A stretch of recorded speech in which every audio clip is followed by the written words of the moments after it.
విలేకరి అంటే జీతం కోసం కాదు, ఊరికే రా ముందుకు మీరు వాళ్ళకి. నిన్న లోకేష్ కూడా నిన్న మన అనంతపురంలో చెప్పాడు, ఈ గవర్నమెంట్ వచ్చిన తర్వాత అంత లక్షల కోట్ల రూపాయలు వస్తూ ఉన్నాయి, వాళ్ళందరూ కూడా ఇంధన హబ్గా మారుతుంది అని.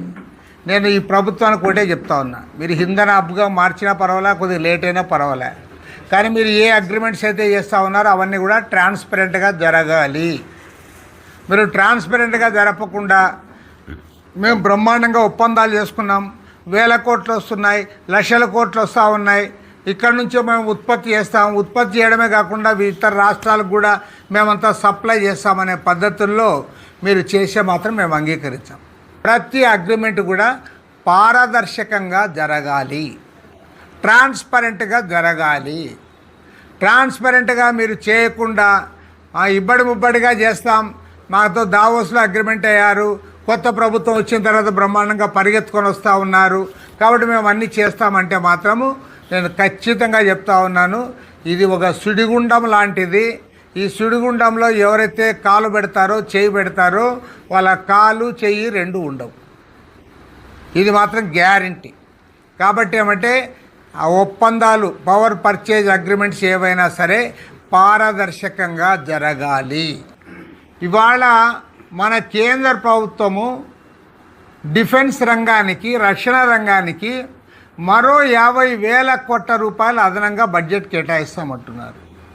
దాదాపు 7 లక్షల కోట్ల రూపాయలు ఇవాళ యుద్ధ రంగానికి, డిఫెన్స్కి కేటాయిస్తామంటున్నారు. ఓకే, ఎందుకు కేటాయిస్తున్నారు?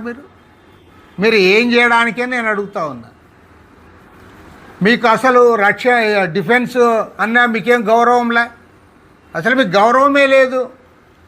మీ బీజేపీ నాయకులు, ఎంపీలు, మంత్రులు, ఉప ముఖ్యమంత్రి ఒక ఆయన, వారందరూ ఏమంటా ఉన్నారు, ఈ సైన్యము, ప్రజలు అందరూ కూడా నరేంద్ర మోడీ కాళ్ళకు మొక్కాలని చెప్తా ఉన్నారు.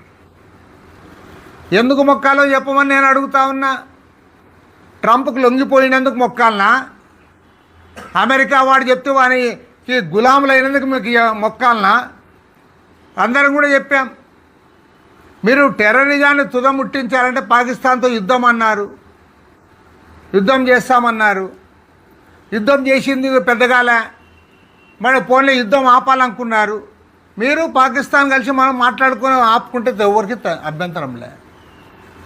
ఇవాళ ట్రంప్ చెప్తా ఉన్నాడు, నేను వాళ్ళకి చెప్పాను పాకిస్తాన్కి, ఇండియాకి, మీరు యుద్ధం ఆపండి, మీరు యుద్ధం ఆపకపోతే, ఇది బాగా వినాలి, యుద్ధం మీరు ఆపకపోతే మీతో వ్యాపార లావాదేవీలు ఉండవు, వాణిజ్యం బంద్ అవుతుంది అని చెప్పావు. ఆ తర్వాతనే వాళ్ళు ఒప్పుకున్నారు, యుద్ధం ఆపారని అంటా ఉన్నాడు.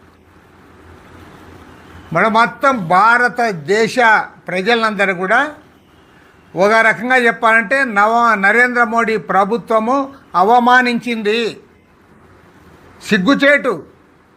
అంటే మన స్వతంత్రంగా మన నిర్ణయం మనం తీసుకుంటాం, కానీ అమెరికా అధ్యక్షుడు బెదిరిస్తే మీ వ్యాపార లావాదేవీలు బంద్ అయిపోతాయంటే మీరు యుద్ధం ఆపారన్నారు. మరి దానిపై నరేంద్ర మోడీ మాట్లాడే